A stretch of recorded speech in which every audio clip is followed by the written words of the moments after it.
The culture wars being fought in classrooms, school board meetings, and state legislatures across the country. The heated debate over critical race theory and how to teach our children about racism and American history now seems to be expanding into battles over how we address LGBTQ issues and also the Holocaust. And with these fights, there is a growing movement to ban certain books. Here's ABC's Janai Norman.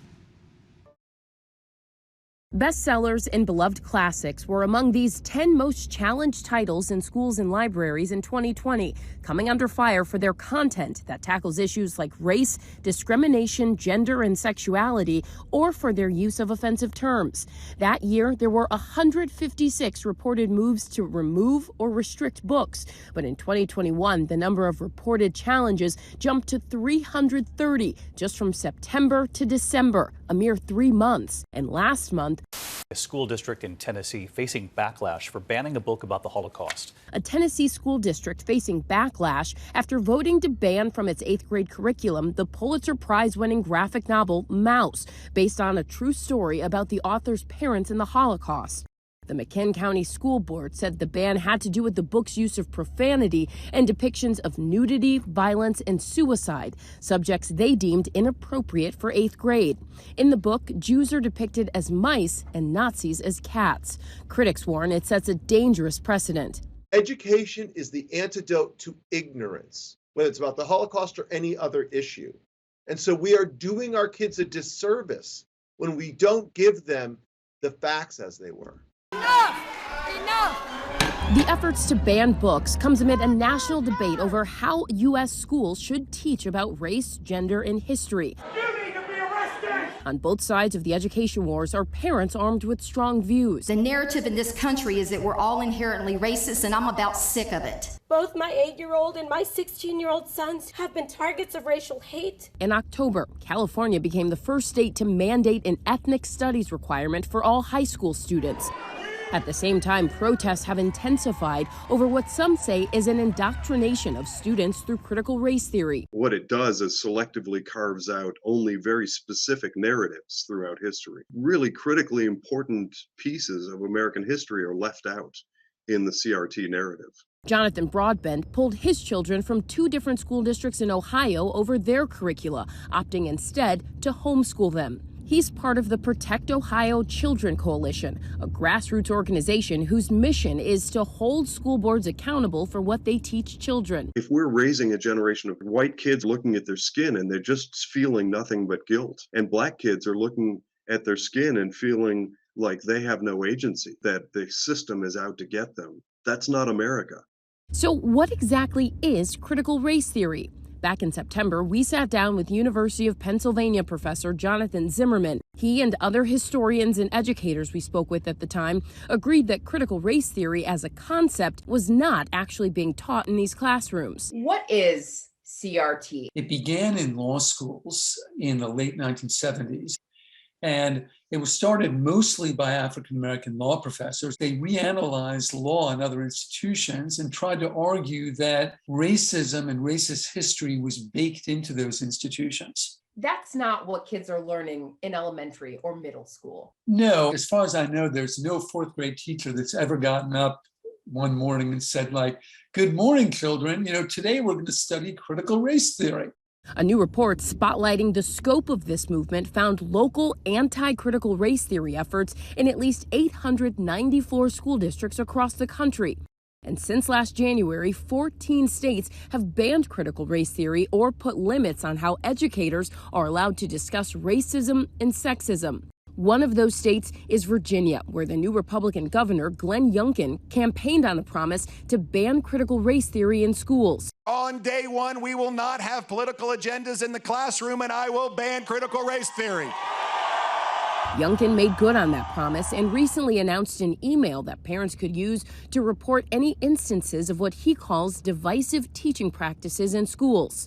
The tip line wasn't to give students an outlet who are suffering from racism or discrimination, but a tip line to really harm teachers who are teaching about the harms of racism and discrimination. Qasim Rashid, a human rights lawyer and father of 3 from Stafford, Virginia, tweeted about the tip line, urging people to spam it in a post that's gone viral. And this was really, for me, a way to get folks active, let them know they have agency, they have power, and they need to use that power to express their disapproval of this really draconian and backwards policy. In Florida, the State Board of Education has banned critical race theory in public schools, and Governor Ron DeSantis announced a legislative proposal allowing families and business employees to challenge CRT and what he calls corporate wokeness. Another proposed bill would ban public schools and private businesses from making people feel discomfort when teaching them about racial discrimination. I would say that our district, as well as other districts in Florida, are kind of in a time of understanding what it is that we are meant to do with this new CRT conversation, mandates, and legislative initiatives. Terry Castillo is the school board chair for the Osceola County School District in Central Florida, which has an estimated 68,000 students. None of the curriculum or even trainings that are being focused on by community members are new. The district recently canceled a seminar by Dr. J. Michael Butler of Flagler College on the civil rights movement. Castillo said the district needed time to review Dr. Butler's materials and make sure it didn't break state laws. A lot of the conversations that we have always had on equity, for example, on social emotional learning, those are conversations that a couple years ago would have had no kind of red flags. And now we're having to kind of take a step back and say, hey, wait, is this something that, we're later going to find that is against what we're supposed to be teaching? The education wars have now expanded beyond race and CRT. Another Florida bill would limit classroom discussion of sexual orientation and gender identity in primary grade levels. Under the proposal, a parent could sue a district for violations. Chasten Buttigieg, the husband of Transportation Secretary Pete Buttigieg, among the critics calling out the bill, tweeting to Governor Ron DeSantis that the bill would kill kids and make the state a harder place for LGBTQ plus kids to survive in. Educators like Jesse Hagopian, a high school teacher in Seattle, believe limiting how history can be taught can in turn limit what students take in. Students need to be able to understand the many different causes of structural racism and to be able to question, to talk back to their textbooks. If kids are starting to have these conversations in school, they are learning how to have civilized conversations in which they are disagreeing, but working through those. They're talking about it in the hallways. They're talking about it on the school bus. And the question for educators is, are we going to allow those conversations to come into the classroom and have safe and structured conversations that provide historical context? As the battle over education continues raging on, there are plenty of people on both sides who want an honest, civilized dialogue about what and how we teach our kids. Discomfort is not bad. You're uncomfortable when you exercise, but that's how you get stronger.